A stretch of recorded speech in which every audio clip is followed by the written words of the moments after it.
ሰላም ሰላም፣ ጤና ይስጥልኝ ውድና የተከበራችሁ አድማጭ ተመልካቾቼ እንዴት ናችሁ? ሁሉ ሰላም፣ ሁሉ መልካም። ከኔ ጋር ሁሉ ሰላም ነው፣ ሁሉ መልካም ነው።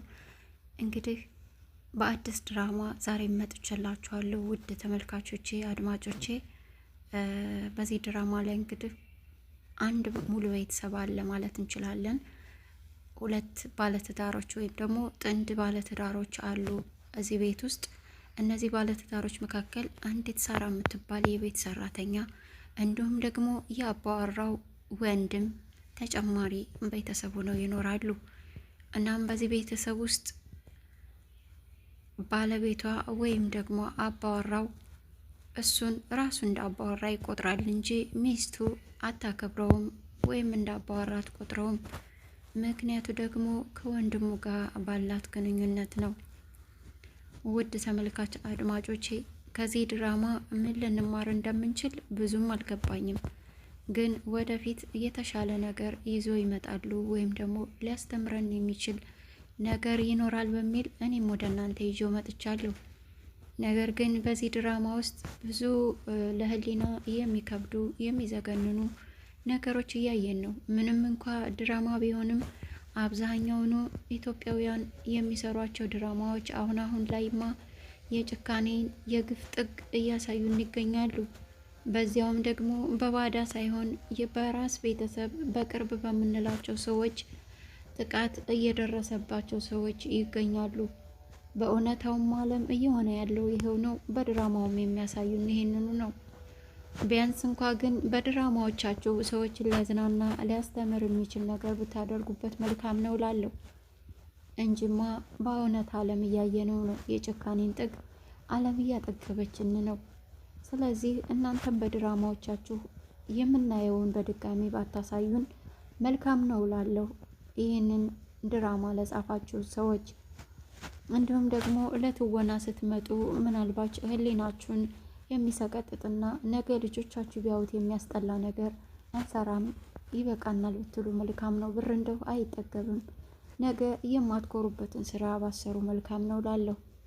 እናም ተመልካቾቼ ወደ ድራማው ስመልሳችሁ በዚህ ድራማ ላይ እንግዲህ የወንድሙ ሚስት የሚያማግጥ ባለጌ ወንድ ልጅ አለ ወይም ወንድሙ አለ።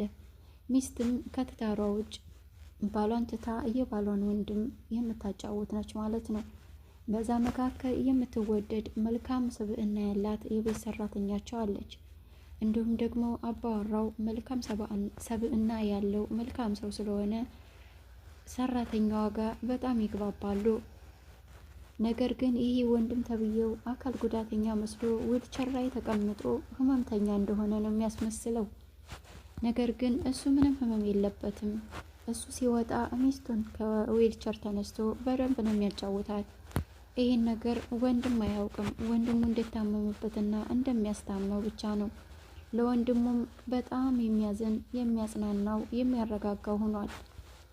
ነገር ግን ስራ በወጣ ቁጥር የትም አጋጣሚውን እየተጠቀመ ከሚስቱ ጋር የሚማግጥ ነው ወንድሙ። ይህን ነገር በተደጋጋሚ እያየች ስለሆነች የቤት ሰራተኛ ይህን ነገር አይቶ ሰምቶ ማለፍ አልቻለም። አእምሯ ልክ አይደለም ብላ ስለምታስብ ልክም ስላልሆነ እናም ይሄን ነገር ለባለቤቱ ወይም ደግሞ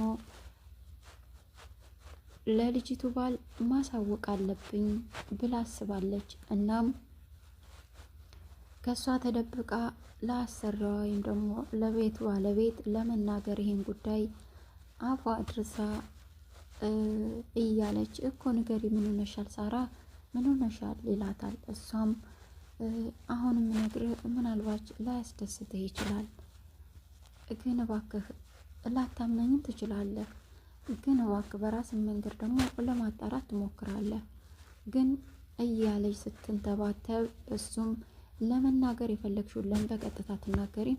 ምን ሆነሻል ዛሬ ግን እያለ እንግዲህ ሮቤልና ብላ የሚስቱን ስም መጥራት ሳትጀምር በድንገት ከሌላው ክፍል መጣችና አፏ ላይ ቆመችባት።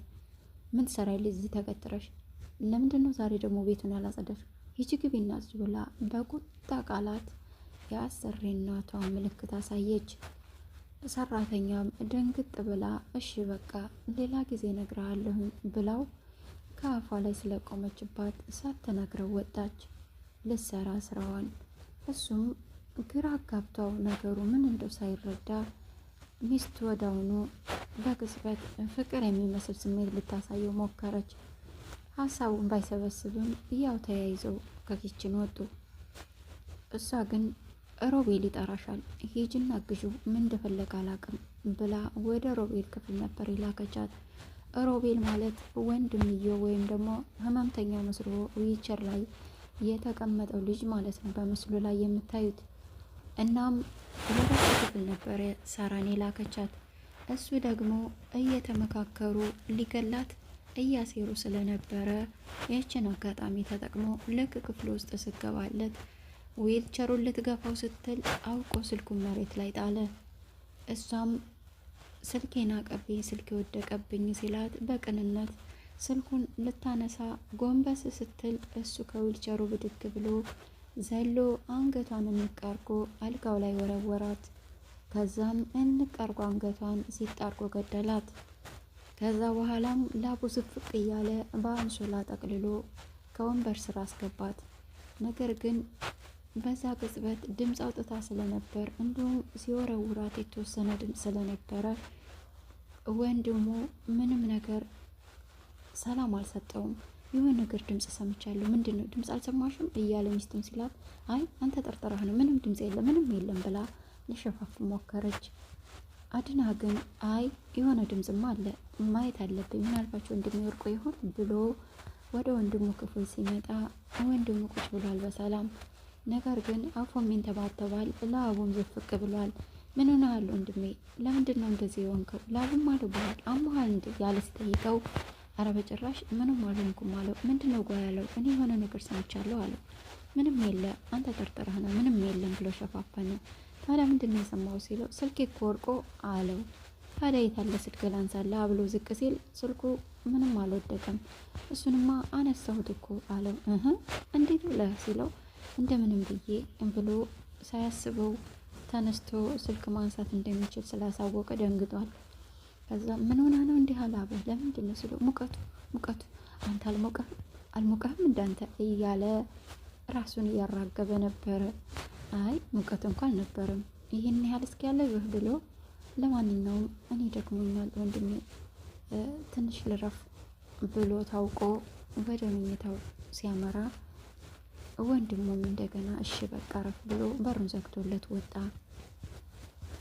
ከዛም እንግዲህ ሚስቱ ጋር ሄዶ ምን አገኘ ምን ተፈጥሮ ነው ስትለው፣ አይ ምንም ስልክ ወርቆ ነበር አነሳዋል ምናምን አላት።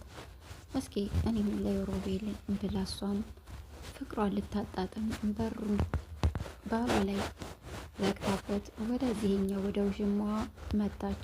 እሱም ደግሞ ስትመጣለት ከዊልቸሩ ብድግ ብሎ እሷን በሩን ቆልፋ ተቃቀፉ።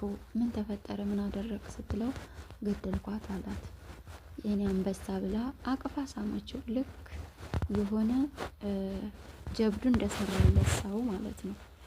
እናም እንግዲህ ምን ያህል በሰው ደም ሰው ይህን ያህል የተጠማ ነው ማለት ይቻላል። ይከብዳል። በዚሁ አጋጣሚ በጣም የሚያስፈራ ነው እላቸዋለሁ የድራማ። ከዛም አቀፈችው። የታረከታለችው ነገር ያለችበትን ሁሉንም ማስረዳት። ከዛም ተቃቀፉና ቀስ ብላ ከክፍሉ ወጣች። ባሏን ለማረጋጋት ምናምን ሞከረች። እሱም ግን ሳራን ደጋግሜ ጠራዋት የለችም፣ የት ሄዳ ነው አላት። አላውቅም ምናልባት ውጭታ ይሆን አላት። ሱቅ ልከሻት ነው እንዴ ሲል፣ አረን ያላኳትም አለችው። ታዲያ ሳታስፈቅድ መቼ ወጣ ታውቃለች? እና ለምን የት ሄዳ ይሆን ምናምን ደግሞ ማወራሃለኝ እያለች ነበር እያላት፣ ምን ልታወራት ትችላለች ምናምን ብላ ዘጋችው። እሱም አንድ ስራ ቀጠሮ አለብኝ ጓደኞች ጋር መሄድ አለብኝ ብሏት ወጥቶ ሲሄድላት እንደለመደችው እንግዲህ እሱን ሸኝታ ከወንድምየው ጋር የምፈልገውን ሁሉ አደረገች። ከዛም ግን ወንድምየው በጣም ተጨናንቆ ስለነበር ይህን ሬሳ ከዚህ ቤት ማውጣት አለብን ዛሬ እየተባባሉ፣ አይ አሁንም አንችልም ቢያንስ ሌሊት ይተኛና ተባብለው እንግዲህ ማታ ሲመጣላት ተቀብላ፣ አሁንም እሱ ግን የሳራን ነገር ሊያቆም አልቻለም። መልካም ልጅ ናት፣ ሳትናገር ልትሄድ አትችልም፣ የት ሄዳ ይሆን እያለ ሲጠይቃት ደጋግሞ፣ እሷ እኮ አሁን አንተ ስትወጣ መታ ፕሮሰሲን ስለጨረስኩ ወደ ውጭ ሊሄድ ይቅርታ አድርጉልኝ፣ ለሮቤልም ለልዋምም አንቺ ንገሪልኝ ሄጃለሁ ብላ ልብሷን ይዛ ወጥታለች አለችው። በድንገት ወሬው ስላላሳመነው ወደ ክፍሏ ሲሄድ ልብሷ እንዳለ ቁጭ ብሏል። ልብሷ እኮ አለ፣ ይሄ የእሷ ሻንጣ አይደል ብሎ ከፍቶ አየው። እሷም የምትፈልገው ምርጫ ይሆናል የያዘችዋ አለችው። የእሷ ልብስ ከዚህ በላይ እኮ አይደለም፣ እንዴት ቀንሳ ትይዛለች? ይኸው አይደል እንዴት ላታይ፣ አንተ እኮ አታውቅም፣ እኔ በጣም ብዙ ልብስ ነው የገዛሁላት እዚህ ቤት ስትመጣ፣ ስለዚህ የምትፈልገው ምርጫ ነው መነኝ አለችው። እሱ በዚህም አላቆመም፣ ስልክ መደወል ፈለገ። ደወለም። ሲደውል ደግሞ ልጅቱ ወደቀችበት ላይ ልብሷ ኪስ ውስጥ ስልኳ ስለነበር ጠራ ስልኩ። ደነገጡ። ይሄም ልጅ ከዊልቸር ተነስቶ በጣም ደንግጦ ከአስከሬን ውስጥ ስልኳ እንደምንም በርብሮ አውጥቶ ስልኩን አጠፋው። ነገር ግን ድምፁን ሰምቶ ስለነበረ አድና አይ ስልኩ እኮ ሮቤል ክፍል እየጠራ ነው አላት። አይ መስሎህ ነው አይደለም ተባብለው ስልኩ ከዘጋ በኋላ የተወሰነ ቆይቶ ወንድሙ ክፍል ገብቶ የሳራ ስልክ እኮ እዚህ ክፍል የጠራ መሰለኝ ወንድሜ ያለው አይ አዎ ጠራ አለና ሲለው አይደለም ማለቴ የሳራ መጥሪያ ደስ ስለሚለኝ ለእኔም አድርገው የኔ ስልክ ነው የጠራው አለው ነው ብሎ ወንድሙም ስቆ አላጠበቀውም፣ ለቀቀው። በዚህ ሁኔታ ያለ ወንድሙ እንግዲህ ወደ ጓደኞቹ ሲሄድለት በድጋሜ እንግዲህ ያንን ነገር ካደረጉ በኋላ ወንድሙ መጣ። እሷም ወደ ባሏ ሂዳ ወደ መኝታቸው ሄዱ። ተኛ አለችው። እሱም ሀሳብ ይዞት በጭራሽ ሊተኛላት አልቻለም። ዛሬ ምን ሆነሃል? ትቆያለህ እንዴት አለችው። ማለት ሲላት ማለትማ ሳራ እያልክ ወይስ እኔ ማላውቀው ከእሷ ጋር ሌላ ነገር አለ ብላ ልክ ራሷን በሱ ልክ አድርጋ እሷ ከወንድሙ ጋር እንደምትማግጥ እሱንም በሰራተኛዋ ጠረጠረችው። ነገር ግን እሱ ምን እያወራሽ ነው? ከዚህ በላይ መጥፎ ነገር እንዳትናገሪ፣ ሌላ ትልቅ ችግር እንዳይፈጠር አላት። እሺ በቃ ቀፈኝና ወይ ራሳችንን እናድክም እንድንተኛ አለችው። እሱም በሌላ ቋንቋ አብረህ የተኛ አይነት ነው። እሱም በጭራሽ እኔ አሁን ምንም ስሜት የለኝም፣ ምንም አይነት ሞራንም የለኝም። ሀሳቢ ሁሉ ልጅቱ ምን ሆና ነው እያልኩ ነው አላት። እንግዳስ በልሽ ቀፈኝና እንተኛ ብላው ቀስ አርጋ እንዳቅፋት አርጋ ከተኛላት በኋላ ቀስ ብላ እጁን አንስታ ወደ ሮቤል ክፍል ሄደች። እናም በተቀጣጠሩ መሰረት አስክሬኑን ሊያወጡ ነበር፣ ግን አልቻለችም። እሷና አብረን እንደር ተዋት፣ አሁን እየነጋ ነው በማለት እንግዲህ ከወንድሙ ጋር አብራ አደረች።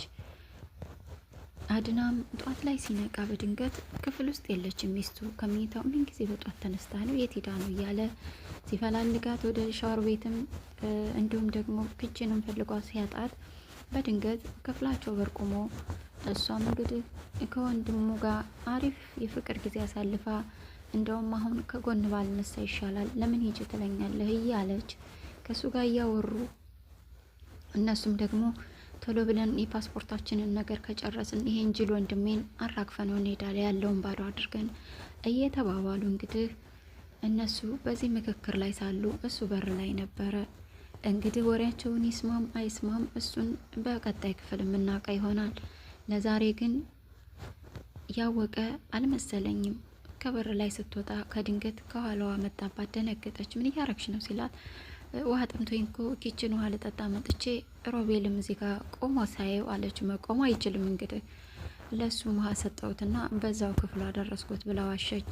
እሱም ነው እሺ በቃ እና ወደ ክፍላችን ንግባ ብሎ ይዟት ገባ። ከዛም ጧት ላይ ሮቤልን እሷ ወደ ሳሎን ይዛው መጣች፣ በጋሪ በዊልቸሩ እየገፋች ማለት ነው። ወንድሙም እንግዲህ ሰላምታ ሰጥቷቸው መልካም ቀን እንደሆነላቸው ተመኝቶ ወደ ስራው ሄደ።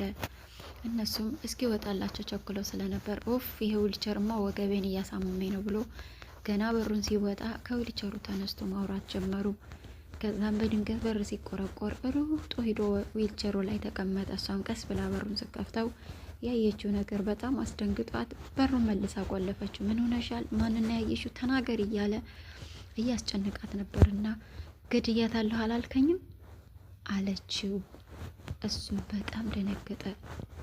ከዛም የዛሬው በዚህ ተጠናቀቀ። በቀጣይ ምን ሊሆን ይችላል? የእውነት ሳራን አልገደላት ይሆን? የገደላት መስሎት ሳትሞት ይሆን አልጋው የሸፋፈናት? እናስ ተነስታ ሄዳ ፖሊስ ይዛ መታ ይሆን? ወይንስ ደግሞ አድናን ነግራው ይዛው መታ ይሆን? ምን ይፈጠር ይሆን? ውድ ተመልካቾቼ በቀጣይ ይዤላችሁ መጣ ይሆናል። ሀሳብ አስተያየታችሁን በዚህም ድራማ የተማራችሁትን መልካም የሚሆን ክፉ ነገር በኮመንት አሳውቁኝ። የምንማማርበት የእናንተው ቻናል ነውና ሰብስክራይብ፣ ሼር፣ ላይክ ማድረጋችሁ ማይረሳ። እንዲሁም የደወል ምልክቷን በመጫን አዳዲስ ነገሮችን ስለቅ እንዲደርሳችሁ ይሆናልና ቤተሰብ ሁኑኝ እላለሁ። አመሰግናለሁ።